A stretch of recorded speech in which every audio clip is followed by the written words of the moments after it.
आकाशवाणी भोपाल से प्रस्तुत हैं प्रादेशिक समाचार।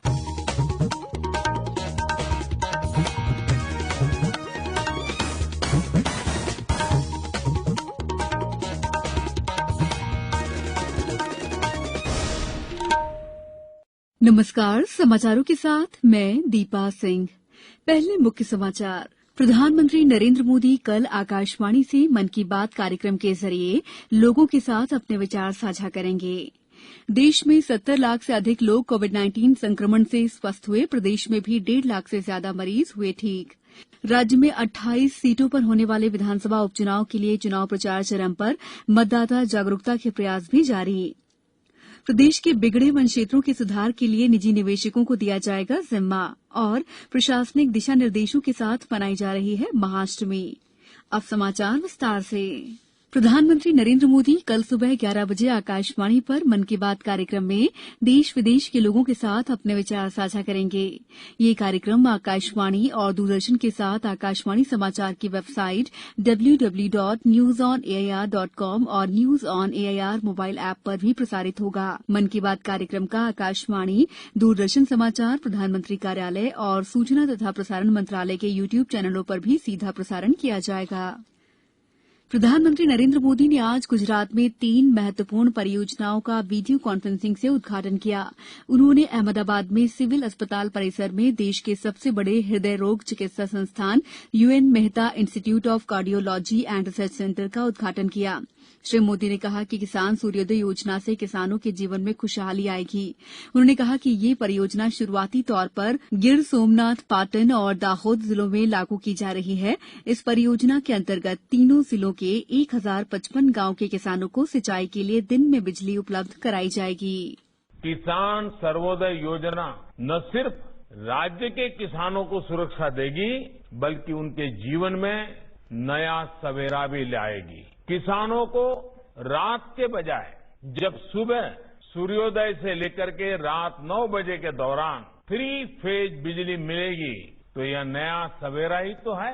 मैं गुजरात सरकार को इस बात के लिए भी बधाई दूंगा कि बाकी व्यवस्थाओं को प्रभावित किए बिना ट्रांसमिशन की बिल्कुल नई कैपेसिटी तैयार करके ये काम किया जा रहा है। इस योजना के तहत अगले 2-3 वर्षों में लगभग 3,500 सर्किट किलोमीटर नई ट्रांसमिशन लाइनों को बिछाने का काम किया जाएगा। केंद्रीय स्वास्थ्य मंत्रालय ने आज कहा है कि देश में 70 लाख से अधिक लोग कोविड-19 संक्रमण से स्वस्थ हो गए हैं। पिछले 24 घंटों के दौरान 67,000 से अधिक लोग इस संक्रमण से ठीक हुए हैं। देश में रिकवरी दर 89.78% है। फिलहाल कुल 6,80,000 सक्रिय मामले हैं।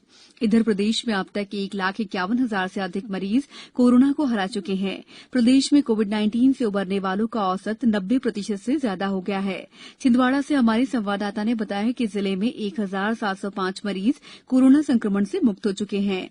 शहडोल में 6 नए मामले सामने आए हैं। जिले में एक्टिव प्रकरणों में तेजी से कमी आई है। उधर देवास जिले में रिकवरी दर 97% के करीब पहुंच गई है। श्योपुर में 189 रिपोर्ट में 2 पॉजिटिव मिले हैं। होशंगाबाद से हमारे संवाददाता ने बताया कि जिले में कोरोना पॉजिटिव मरीज तेजी से स्वस्थ हो रहे हैं। कल एक दिन में ही 54 मरीज स्वस्थ हुए हैं और 17 नए मरीज मिले। बड़वानी में 4 मरीज स्वस्थ होकर घर लौटे। अशोकनगर में संक्रमितों की संख्या 576 हो गई है। हालांकि इनमें से 518 मरीज स्वस्थ हो चुके हैं। सीहोर में 9 नए मरीज मिले हैं। कोरोना से बचाव के लिए प्रधानमंत्री द्वारा शुरू किए गए जन आंदोलन को व्यापक समर्थन मिल रहा है और समाज में जागरूकता के लिए प्रयास भी तेज हो गए हैं। वरिष्ठ पत्रकार सतीश एलिया ने कोरोना से बचने के लिए सभी से मास्क लगाने, बार-बार हाथ धोने और 2 गज की दूरी रखने की अपील की। मैं सतीश एलिया हूं और आज आपसे मैं ये निवेदन करना चाहता हूं। कोरोना जो वैश्विक महामारी है, हमारे लिए बहुत ही सतर्क रहने का ये समय है। तो सभी लोगों को मास्क पहनना चाहिए और हम बहुत जरूरी होगा तो ही हम घर से बाहर निकलें। और जब हम कार्यस्थल पर जाते हैं, जहां हम काम करते हैं, वहां जाते हैं तो लोगों से एक फिजिकल डिस्टेंस बना कर रखें। मास्क हमेशा पहनें और बार-बार हाथों को सैनिटाइज करें। समाचारों में वक्त है ब्रेक का। कोविड-19 से बचाव और सुरक्षित रहने के 3 उपाय। मास्क लगाएं, 2 गज दूरी है जरूरी, सुरक्षित दूरी रखें, हाथ और मुंह साफ रखें। ब्रेक के बाद समाचारों में आपका एक बार फिर स्वागत है। प्रदेश में विधानसभा उपचुनाव के लिए प्रचार चरम पर है। भाजपा, कांग्रेस के साथ ही बसपा और सपा के नेता मतदाताओं को लुभाने के प्रयास में लगे हुए हैं। वहीं निर्दलीय उम्मीदवार भी जोर आजमाइश कर रहे हैं।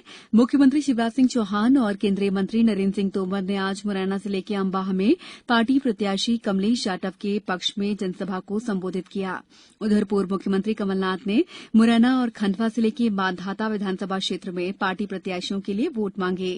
भाजपा प्रदेश अध्यक्ष वीडी शर्मा ने सुमावली विधानसभा क्षेत्र में प्रचार की कमान संभाली, तो वहीं ग्वालियर में केंद्रीय मंत्री नरेंद्र सिंह तोमर ने अखिल भारतीय गहोई वैश्य महासम्मेलन को संबोधित किया। इस दौरान उन्होंने भाजपा प्रत्याशियों को विजय बनाने की अपील की।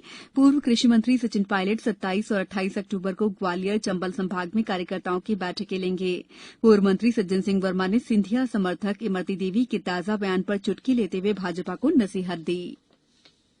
प्रदेश के 28 सीटों पर होने वाले उपचुनाव में मत प्रतिशत बढ़ाने के लिए स्वीप प्लान के अंतर्गत विभिन्न गतिविधियां आयोजित की जा रही हैं।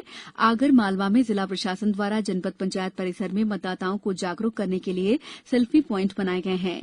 गुना जिले की बमोरी में भी रंगोली, नाटक मंचन और चौपालों के जरिए मतदाताओं को लुभाया जा रहा है। उधर सागर जिले में वृद्ध, कोरोना संक्रमित और निःशक्त मतदाता अपने मताधिकार का उपयोग डाक मतपत्र से करेंगे।